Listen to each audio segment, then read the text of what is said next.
Iran की तरफ से ये दावा पेश किया गया कि 19 मार्च को ईरान ने मसीद मिसाइल सिस्टम से यूएस के एक F-35 जेट को टारगेट किया। यह पर F-35 fighter jet US air force की शान माना जाता है, जो कि स्टेल्थ टेक्नोलॉजी से लैस है, जिसको कि रडार पर पकड़ पाना बहुत ज़्यादा मुश्किल है।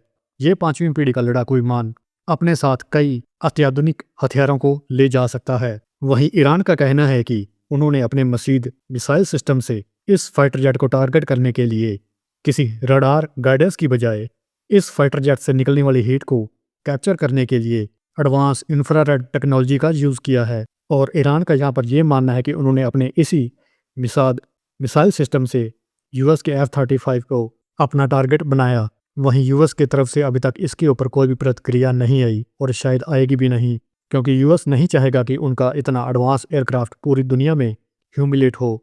ईरान का मसीद मिसाइल सिस्टम, जिसको कि 2021 में ईरान ने अपने मिलिट्री बेड़े में शामिल किया, यह सिस्टम माना जाता है कि 6 किलोमीटर के एल्टीट्यूड पर और 700 किलोमीटर तक अपने टारगेट को स्कैन कर सकता है।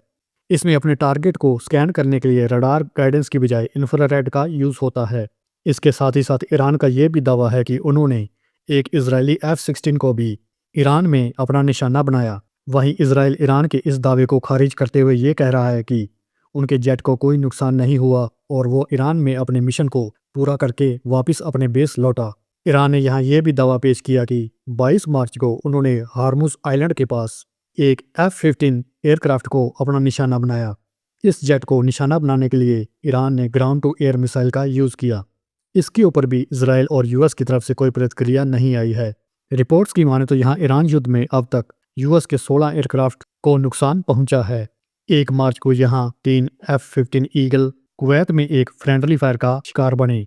इसके साथ ही 5 KC-135 यूएस ऑयल टैंकर को सऊदी अरेबिया के एक एयरपोर्ट पर निशाना बनाया गया। साथ ही एक US KC-135 oil tanker Iraq में किसी वजह से क्रैश कर गया। 19 मार्च को एक यूएस F-35 को नुकसान। इसके साथ ही इजरायली F-16, F-15 और कई यूएस के MQ-9 रीपर ड्रोन, इन सभी एयरक्राफ्ट का नुकसान एक रिपोर्ट में पेश किया गया। अगर ईरान ने सच में किसी ऐसी इंफ्रारेड टेक्नोलॉजी का यूज़ करके यूएस के F-35 स्टेल्थ फाइटर जेट को टारगेट किया तो ये अपने आप में एक रेवोल्यूशनरी काम है, क्योंकि इस समय तक किसी भी एरियल ऑब्जेक्ट को, चाहे वो मिसाइल हो या जेट, उनको स्कैन करने के लिए परंपरागत रडार का यूज़ किया जाता था, जिसमें कि रडार की तरंगें आसमान की ओर छोड़ी जाती हैं और जब वो तरंगें किसी चीज़ से टकरा कर वापस आती हैं तो उसके ज़रिए ये अंदाज़ा लगाया जाता था कि ये चीज़ कितनी बड़ी है और इसका क्या आकार है, ये मिसाइल है या कोई जेट। इस समस्या को टैकल करने के लिए फाइटर जेट्स में स्टेल्थ टेक्नोलॉजी का यूज़ किया जाने लगा, जिसके अंतर्गत फाइटर जेट्स के ऊपर एक खास तरह की कोटिंग की जाती है, जो कि किसी रडार के द्वारा छोड़ी गई तरंगों को अपने अंदर समा लेती है। ये कोटिंग एक खास तरह के पेंट से की जाती है और ये कोटिंग ये नहीं कि आपने एक बार कर ली और काम खत्म।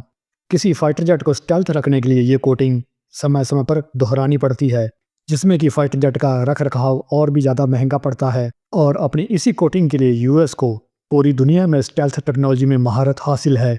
बट अगर ईरान ने यहाँ पर F-35 के हीट सिग्नेचर को पकड़ा है तो इससे तो पूरा गेम ही पलट जाएगा। ऐसा भी माना जाता है कि यूएस के F-35 में हीट सिग्नेचर को भी कम रखने के लिए बहुत ही एडवांस थर्मल सिस्टम का यूज़ होता है, ताकि अगर ये फाइटर जेट रडार में डिटेक्ट भी हो जाता है तो दुश्मन देश के द्वारा छोड़ी गई मिसाइल के हीट डिटेक्शन सेंसर में ये फाइटर जेट ना आ जाए। तो अगर यहाँ पर ईरान ने ऐसा कोई कारनामा कर दिखाया है तो इससे पूरी दुनिया में किसी स्टेल्थ ऑब्जेक्ट को ट्रैक करने के लिए ऐसी ही टेक्नोलॉजी बनाने की दौड़ शुरू हो जाएगी।